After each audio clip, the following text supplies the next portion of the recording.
Hi అండి. అందరూ ఎలా ఉన్నారు? నేనైతే చాలా బాగున్నాను. ఈరోజైతే ములక్కాయ తోటలోకి వచ్చామన్నమాట ములక్కాయ కోయటానికి.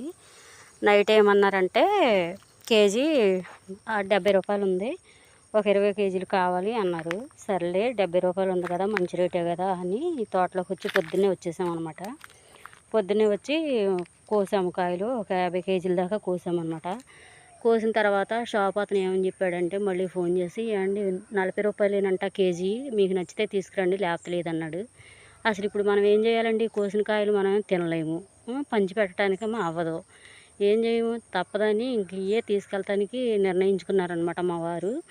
రైతు పరిస్థితి ఎలా ఉందంటే నైట్ ఒక మాట, పొద్దున్నే ఒక మాట అనమాట. కోసిన తర్వాత రేట్ లేదు, ఇంత అయితేనే ఇవ్వండి అని అంటే మనం ఏం చేయగలం చెప్పండి? రైతు కష్టాలు రైతుగా అనమాట. ఒక రైతు కష్టాలు ఇంకో రైతుకి తెలుస్తాయి కదా. ఇది నిజమో కాదో కామెంట్ చేయండి. రైతులు అయితే మాత్రం ఒకటి అవ్వలేము ఏ విషయంలో అయినా సరే. షాపులోళ్ళు మాత్రం వెంటనే సిండికేట్ అయిపోతారు. 2-3 షాపులకు ఫోన్ చేస్తే కూడా వాళ్ళు ఏమన్నారంటే, అవునండి రేటు తగ్గిపోయింది, ఏం చేద్దాము, తప్పదు కదా, పండించి కోపించినవి అక్కడ ఉంచుకోలేరు కదా, పట్టుకొచ్చేయండి ఏదో ఒక రకంగా అమ్మేద్దామని మళ్ళీ మనకేదో సానుభూతిగా చెప్తున్నారనమాట. ఇలా ఉంది రైతు పరిస్థితి. కనీసం రైతును ఆదుకునే వాళ్ళు ఎవ్వరు లేరండి.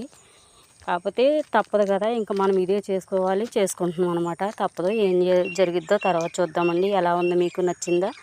నచ్చితే లైక్ చేసి, షేర్ చేసి, కామెంట్ చేయండి. ఇంకా సబ్స్క్రైబ్ చేయండి, సపోర్ట్ చేయండి ప్లీజ్ అండి. నేనైతే ఎడిటింగ్లు అవి ఏం చేయట్లేదు, నేరుగా ఎలా తీసానో అలాగే పెడుతున్నాను అనమాట వీడియో.